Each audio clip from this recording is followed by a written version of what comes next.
Mga boss, sa video na to, isi-share ko sa inyo kung magkano na nagastos ko sa motor na to. Yung pag-upgrade natin mula nang binili natin sa kasa. Mapapansin nyo, parang wala naman, di ba? Pero isa-isahin natin mga boss, samahan nyo ako. Simulan natin sa side mirror. Napansin nyo, meron akong content na nagpalit ako ng side mirror na TRC. So ang halaga nun ay 2,500. Tapos pumunta ako sa isang occasion, pinarada ko sa labas. Pagbalik ko sa parking, wala na yung aking side mirror. So nakuro sa nadahan. 2,500 yung na TRC. Ang bala ko ngayon, papalitan na uli natin ng TRC. Pero yung fully adjustable na, yung kumbaga napapalabas mo dito o kaya na mapapasok mo, depende sa gusto mo na settings. So ang sumunod na in-upgrade ko ay ito na TRC na T-Pose. TRC, T-Pose, tapos TRC din. And then ayan, sunset yan. Ang halaga nito ay 4,200 ang halaga nito. And then, dati nagpalit ako ng outer lang na ganito, na lighten shock, yung sleeve lang outer, 1,350. So ngayon, nakita ko sa TRC na meron silang bago, na parang big bike yung kulay, di ba? Kulay gold. Bumili ako ng assembly. Kasi buo na to, isasalpak mo na lang, plug and play. Ang halaga nito ay 3,300. And then, makikita nyo dito, ito nag-upgrade ako ng radiator cover dahil kailangan to para hindi tamaan ng bato ang ating radiator. Yan, malaking protection to para sa atin. And then, nabili ko to sa Binondo, sa Dino Oil. Yan, binili ko siya na 500 pesos lang. Dati, ang footpeg nito nandito, yung stock. So nagpalit tayo ng shifter na TRC. Ang halaga nito ay 3,400. Fully CNC din yan na alloy. Tapos sa banda rito sa hulihan ay nagpalit tayo ng CNC pa rin na TRC caliper universal. 2-pot lang to, 2-pot. Ito ay 2,500. And then iba yung price nito na CNC din na alloy na TRC na bracket. Ayan, 600 pesos lang naman to. Diba? Tapos, siyempre, yung kauna-unahang upgrade natin sa ating ito, may mga vlog tayo dito. Itong plus 2 na swing arm na TRC din. Ayan, kulay black naman ang ating pinili.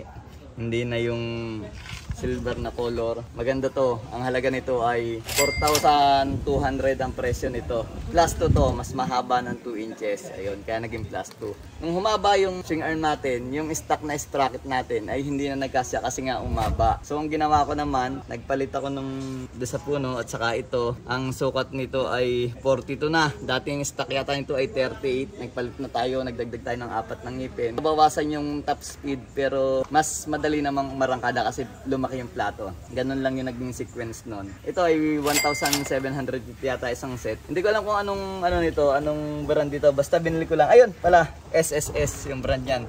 Wala naman kasi ang TRC na sprocket kaya sa iba tayo bumili. So itong pinakamaganda dito, yung aking kapaki-pakinabang na TRC na fully adjustable shock. Monoshock to. Tapos kagandahan dyan, tatlo yung pwede mong i-adjust. Itong rebound, tapos itong preload, and then itong compression.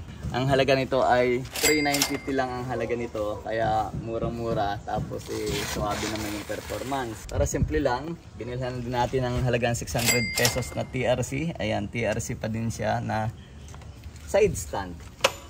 Nung medyo nararamdaman ko pag nagra-ride ako lagi akong pumupunta sa harapan. Ito, stock pa rin na upuan to. Ayan, nagpatabas tayo kay Boss Batusay ng flat seat lang. Pero original pa rin lang daw, tinabasan. And then pinalitan itong, ang tawag dito ay Mondragon leather yata to. 1,350 ang halaga nito. And then, nung day old pa lang siya, syempre lahat naman ng stock ng gulong medyo madulas, yun ang napapansin ko. Kaya day old pa lang tong motor natin ay pinalitan na natin na plus na Beast tire. Nasa na ba yung Beast? Ito, right? Ayan, ayan yung logo nila. And then ito yung pangalan. Plus, ayan yung design ng Grove yan. Ang sukat ito, same pa rin na hindi ko na nilapadan. 1890 by 17. Ang halaga nito ay 1,400. At sa harapan naman, na stock size pa rin, same pa rin. Ayan, plus na Beast tire. Ang size nito ay 70-80 by 17. Hindi ako nagkakamali. Mali. 70-90 by 17 pala. Ang halaga naman to ay 1,200. And then, the total na nagastos ko sa motor na to, simpleng-simple lang, Kung titingnan nyo, di ba, stock pa rin. So wala pa tong mga ECU, hindi pa ako nagpapalit. Pero soon, kapag medyo nabibitin ako sa lakas at medyo i-upgrade natin yung ating sniper, ayun, sampayan na lang ng mga basahan, hindi ko na nagagamit.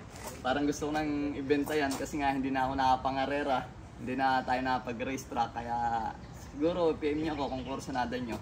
Parang stock lang ang forma niya, pero ang total na nagastos natin ay 31,450 na. Itong side mirror na wala, papalitan uli natin ng fully adjustable. Ang halaga nun ay nasa 2,800 or 3,000, alin man sa dalawa. So ayan, sana nag-enjoy kayo, nagkaroon kayo ng idea kung magkano nagagastos sa gantong klase. Pero, di ba, napakaganda naman tingnan. Mas maganda yung simple lang.